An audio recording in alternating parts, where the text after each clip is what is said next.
আসসালামু আলাইকুম, কেমন আছেন আপনার? সবাই আশা করি সবাই ভালো আছেন। তো আল্লাহর রহমতে আজকে থরের সাইডটা পরিষ্কার করে ফেললাম।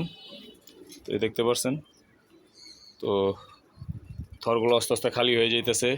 আর এর দিক দিয়ে দাপড়ির ভিতরে কবুতরের প্রেশার বাড়তেছে, যেহেতু দাপড়ি কম। কবুতর থরের থেকে উঠায় দেওয়ার পরে দাপড়িগুলা যাতাযাতি হয়ে যাইতেছে। এ দেখেন, এখানে অনেক নর চলে আসছে, এখানে অনেক মাদি চলে আসছে। দেখছেন পুরা দাপড়িগুলা ভরা, পুরানো পাক্কাটা এবং কবুতরগুলো দাপড়িতে আসতেছে। আর দাপড়ি ভিতরে জাম সৃষ্টি হইতেছে কবুতরে। তো দাপড়ির কাজটা এখনও ধরা হইতেছে না, কিছু কাজের কারণে আটকা পড়ছি আমি। তো আরেকটা বিষয়, আমার পরশু দিন যে মাদিটা হারাইছিল, যে এটার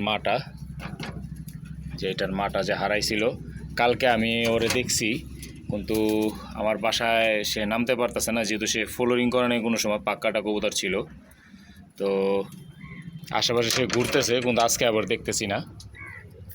তো বুঝতে পারতেছি না সে নামবে কি নামবে না। এর আগের বার তো আমার কাজ করানোরটা 3 দিন না 4 দিন পরে নামছিল। এই যে এই কাজ করানোরটা, এই যে দেখেন, এটা 3 দিন বা 4 দিন পরে এসে নামছিল। তো সেও কি সেম সময় নেবে কিনা বলতে পারতেছি না। তো সবাই দোয়া করবেন আমার মাটিটা যেন চলে আসে, আর না আসলে তো কিছু করার নাই। তো দেখতেই পারতেছেন,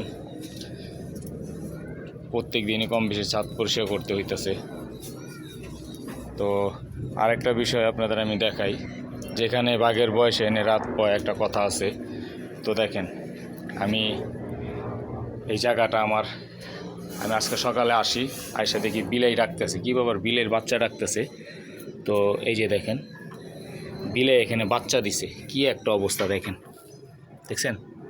ওই যে দেখেন, সে হয়তো 2টা না 3টা বাচ্চা দিছে, বলতে পারতেছি না। যে দেখছেন, তো বাচ্চা যেহেতু দিছে কোনো সমস্যা নাই, সে বৈশা থাকুক বাচ্চা নিয়ে। তার দেখি, তাকে আজকে কিছু বলবো না, কালকে একটু হালকা পাতলা একটু ডর দেখালে সে বাচ্চা নিয়ে কিন্তু চলে যাবে। তো সেই জন্য বাচ্চাগুলো নিয়ে কিন্তু চলে যায়। সবাই দোয়া করবে, না হলে পরবর্তীতে আমার সমস্যা হবে।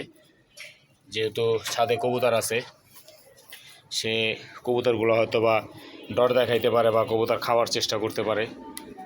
তো আমার আবার এখানে 2টা কুকু আছে, তারাও ডরাইতেছে।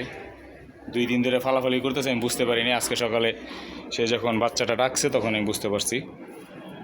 তো সবাই দোয়া করবেন আমার কবুতরগুলোর জন্য, আর বিলাইটা যেন সাথে চলে যায় সেটার জন্য দোয়া করবেন সবাই। তো আজকে এই পর্যন্তই। আসসালামু আলাইকুম।